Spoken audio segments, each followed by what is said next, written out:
In the first alert forecast, a bit of a weather 180, 20 to 30 degree drop in temperature, a few snowflakes, wind blowing out there, even some squalls in the western part of the state. But in general, not too bad of a day considering all the rough weather, the tornadoes and severe weather we had yesterday. Outside from the first alert weather observatory, looking back towards Xenia Harbor, bit of a chop out there, but you can see the sunshine reflecting off of those downtown buildings. What you're not necessarily seeing is the fact that it is quite chilly out there. Temperatures around the metro range from the lower 40s up into Aberdeen and upper 30s into Bel Air, Baltimore, Inner Harbor, 39.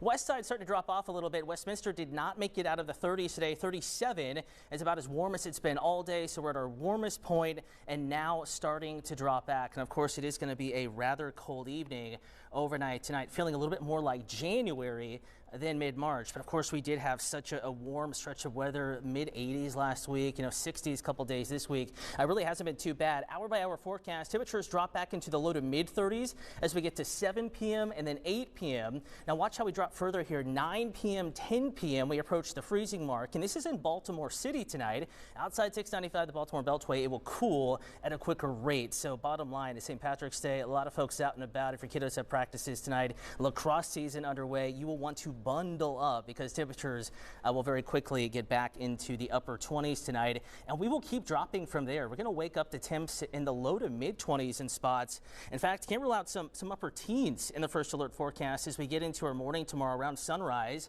Again, we're going to bring in here temperatures in the mid 20s here in Baltimore, 23 up into Hagerstown, 13 degrees in McHenry, and that's with some snow on the ground after the squalls last night and some of that we had this morning. Now, as far as any roadway impacts, we're not going to have any. Even if you see some snow flurries, nothing sticks tonight. And of course, the air is very dry.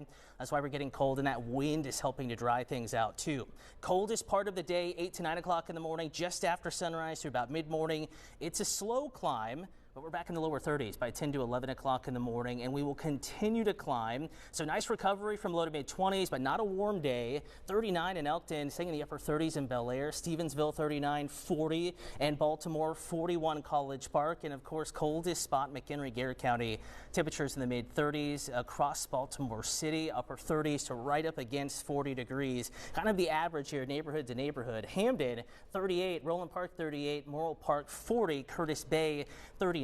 Of course, there's going to be a little bit of a breeze, not as windy as it was today, but enough to make the upper 30s feel like lower 30s in the first alert forecast. Winds out of the north initially, then more of a southerly breeze, so warm up is on the way. Technically, though, does not begin tomorrow as we bring you into that first alert super 7-day forecast. Thursday, nice jump. We're back to 51 degrees, pushing 60 on Friday. Few showers Thursday night into Friday morning, and again Friday night into Saturday morning, but not a bad day. 60 degrees, 65 on Sunday, greater chance of rain showers, and then chilly weather back in the forecast early next week. Alex.